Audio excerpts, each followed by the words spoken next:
welcome back to another video. Listen, make sure you like, comment, subscribe, do all that good stuff. As you guys know, kick back, put the phone down, let the TV keep playing, do whatever you have to do to listen to this Raw review. I'm excited to get into the Tribal Chief Roman Reigns, Jacob versus Jacob Fatu. It's going to be a good review here. Listen, I would be remiss if I didn't mention before we start this video, if you got any void in your life, the only way that can be fulfilled is with Christ. All right, let's get into this review. Now listen, folks, I'm going to be honest.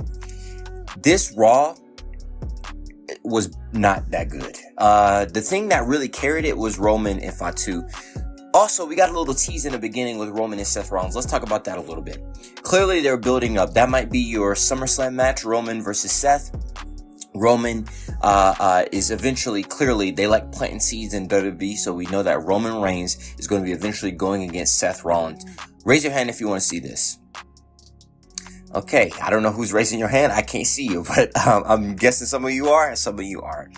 Listen, this feud has the potential to be good because we weren't able to get that one-on-one match between Roman and Seth. Now, we got the triple threat, we got all those things, but we haven't got the one-on-one match like we did with Seth Rollins. Like we did with CM Punk.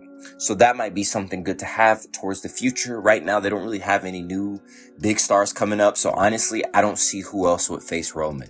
I don't see who else would. Seth is probably a good choice. They can go to the feud a little bit. Clearly, Roman will win that feud. Let's be honest, guys. And then let's get into what actually happened during this Raw.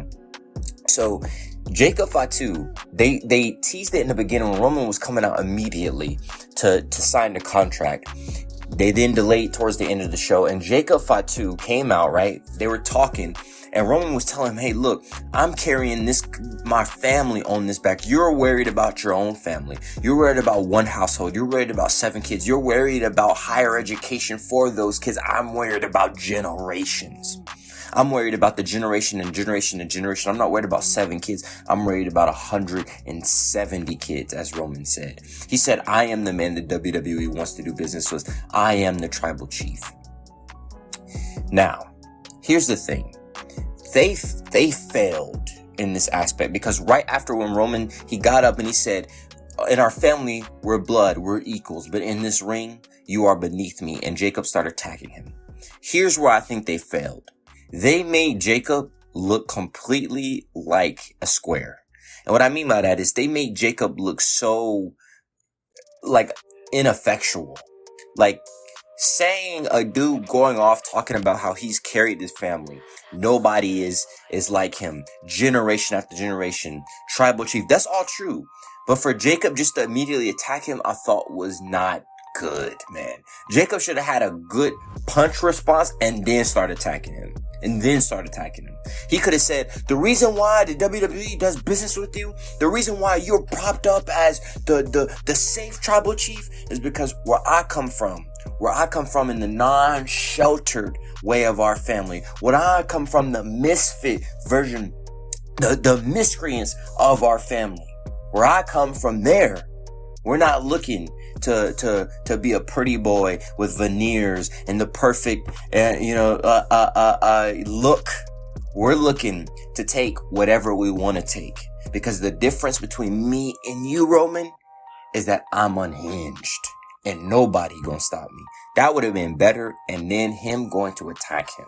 Because the thing about Fatu is, it's not believable that he will beat Roman in this match because Fatu, clearly, they haven't given him an edge when it comes to character and management. And what I mean by that is how he's carrying himself.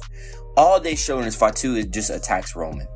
That's it. That's all they've shown. Just Fatu attacks Roman. Okay, but anybody can do that. LA Knight can attack Roman, bruh. Logan Paul can attack Roman. Cesaro attacked Roman. All these people Roman has faced in the past have attacked him. The thing that needs to make Jacob different is that Jacob is no holds bar, all gas. He's unhinged. He don't care about the rules. He don't care about decorum. That's what Roman cares about. Roman is the guy on the poster. They should play Jacob's character where Jacob don't care about none of that. Jacob doing his own thing. They have not gotten that across to the people. And so I think that's the one thing. Second, where was the Usos? Where was the Usos? They teased the segment. Oh, we gonna be watching this, Us. We gonna be, yeah, yeet. We gonna be watching this. Where were they? Where were they? Huh? Anybody got an answer? Okay, exactly. They were nowhere to be seen. They should have came out as well. Should have been this whole thing.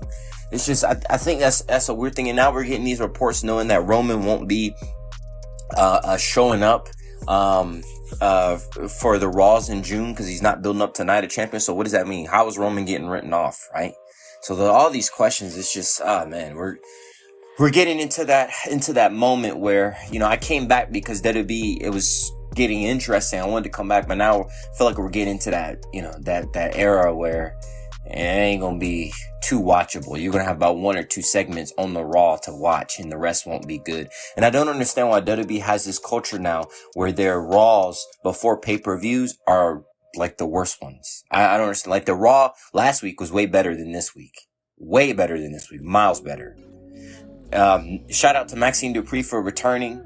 Didn't get no storyline with that. Last time we saw her, she got knocked the heck out. And then nothing. No follow-up. Obafemi, open challenge. And the person they deemed to the open challenge is Akira Tozawa to tell a comedic joke. This is the difference between Brock and Oba. If you're going to be building up a star as a monster, as a beast, why is he out there with a joking jobber? And I'm not trying to be mean, not trying to throw no shade, because Akira Tozawa can go in that ring, but why is that even a concept? He shouldn't even been out there.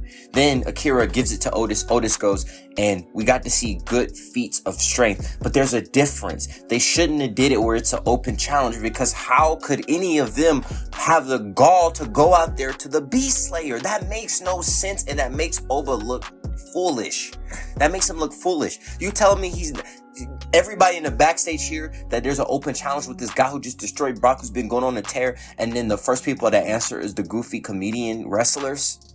That makes no sense. It should have been management saying, hey, you're forced to go against this guy. Then you can build up a story of him not wanting to do it, and then slotting in Otis in the end.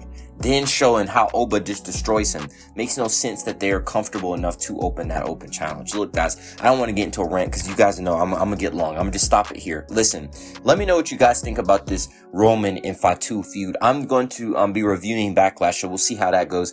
And let me know what you think about the direction of WWE as a whole, folks.